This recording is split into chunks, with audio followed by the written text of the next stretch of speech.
잇몸이 불편해서 인사돌, 이가탄 드셨다고요? 정말 너무 안타깝습니다. 겉으로는 나아지고 있는 것 같지만 속에서는 잇몸뼈가 조용히 무너지고 있을 수 있습니다. 잇몸 영양제, 이 잘못된 선택이 오히려 더 잇몸뼈를 녹이고 나중에는 치아를 뽑게 되실 수도 있습니다. 반갑습니다. 16년차 치과의사 장영준입니다.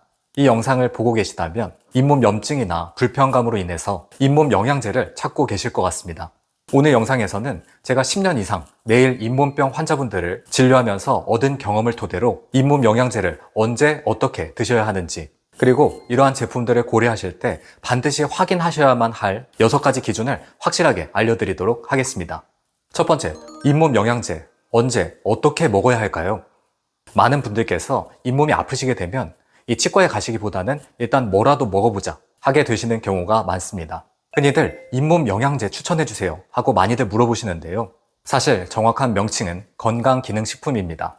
이 건강기능식품은요, 말 그대로 보조제, 보충제이고 치료제가 아닙니다. 이 잇몸에서 피가 나고 욱신거리신다면 가장 먼저 필요한 치료는 바로 치과 잇몸 치료입니다. 그렇다면 이러한 건강기능식품은 언제 드셔야 할까요? 바로 스케일링이나 잇몸 치료를 받으시고 나서 이 잇몸과 뼈가 회복되기 시작하는 시점입니다. 이때 적절한 영양소를 공급해주면 회복을 도와줄 수가 있습니다. 이 두 번째, 진통작용 있는 제품은 피하시는 것이 좋습니다. 이 잇몸이 붓고 아프실 때 잠깐 나아지는 느낌을 주는 제품들이 있습니다. 대표적으로 베타시토스테롤 또는 옥수수 불검화 추출물 등의 성분이 그러합니다. 이 성분들은 염증 반응 자체를 조금 감소시킬 수는 있지만 이 염증 자체는 해결하지 못합니다.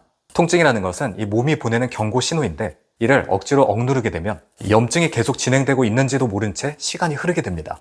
그 결과 이 문제는 점점 더 깊어지고 나중에는 발치밖에 답이 없는 상황이 되실 수가 있는 것이죠. 따라서 일시적인 진정 효과보다는 실제로 회복에 도움이 되는 영양소가 있는지 확인하시는 것이 좋습니다. 이 진통은 해결이 아니라 지연일 뿐이다 라는 것입니다. 이 세 번째는 자일리톨과 프로폴리스입니다. 이 자일리톨 하면 많은 분들께서 껌을 떠올리실 텐데요. 근데 이 성분 단순히 단맛을 내는 데만 쓰이는 것이 아닙니다. 이 자일리톨은 충치균의 성장을 억제하는 성분이 있어서 이 충치 예방에 탁월한 건 많이들 알려져 있는데요.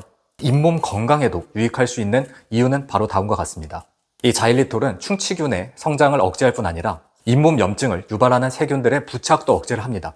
이 입속 세균들이 이 치아에 덜 달라붙게 되면 결과적으로 잇몸병 발생 가능성을 조금 줄일 수 있습니다. 또한 자일리톨은 침 분비를 촉진하는 성질이 있는데요. 이 침에는 천연 항균 성분이 들어있기 때문에 잇몸병 예방에 도움을 줄 수가 있고요. 또한 일부 최근 연구에서는 이 자일리톨이 산화 스트레스를 낮추고 이 염증 매개체 분비를 억제한다는 연구 결과도 있습니다. 다만 이 자일리톨도 과도한 섭취를 하시게 되면은 소화기 불편감을 유발할 수가 있습니다. 그렇기 때문에 이 하루에 10g 이하로 섭취를 권장드리고요. 이 다음으로 프로폴리스 같은 경우는 벌이 만든 천연 물질로 알려져 있는데요. 이 벌이 자신의 효소와 또 나무 수액을 결합해서 만든 천연 항생 물질입니다. 이 프로폴리스에는 플라보노이드 성분이 들어있기 때문에 치주 질환을 유발하는 세균에 대해서 이 성장 억제 효과가 있다는 연구가 다수 존재하고요. 또 상처 회복을 돕는 효과, 그리고 모세혈관 강화 작용과 이 염증 완화 작용을 통해서 잇몸과 같은 연조직 출혈 완화에 도움을 준다는 보고가 있습니다. 다만 이 프로폴리스는 이 벌과 또 꽃가루 알레르기가 있으신 분들에게는 이 주의가 필요하고요. 또 임산부, 수유부이실 경우에는 반드시 섭취 전 의사 상담이 필요하겠습니다. 네 번째, 칼마디라 불리는 이 칼슘, 마그네슘, 비타민 D입니다. 이 잇몸 건강에서 흔히들 잇몸 살을 많이 생각하시는데요. 이 사실 더 중요한 것은 그 밑에 존재하는 잇몸 뼈입니다. 이 잇몸 뼈가 무너지게 되면 이 치아가 지지력을 잃고 흔들리게 되죠. 그래서 꼭 필요한 성분이 이 바로 칼슘, 마그네슘, 비타민 D입니다. 이 조합은 줄여서 칼마디라고 많이들 불리는데요. 칼슘이 뼈의 기본 성분이라면 이 마그네슘은 칼슘이 흡수가 잘 될 수 있도록 도와주고 이 비타민 D도 칼슘의 흡수를 촉진해주는 핵심 요소 중에 하나입니다. 그렇기 때문에 항상 이 세 가지는 함께 섭취하셨을 때 가장 의미가 있다고 알려져 있습니다. 예를 들어서 이 마그네슘 또 비타민 D가 없이 칼슘만 많이 드시게 되면 칼슘이 신체의 여러 장기에 계속 쌓이게 될 수 있습니다. 그렇기 때문에 이 칼마디는 함께 조합이 됐을 때 잇몸뼈 그리고 전신의 뼈 건강 유지의 핵심적인 조합이라고 볼 수 있습니다. 이 다음으로는 비타민 C와 K입니다.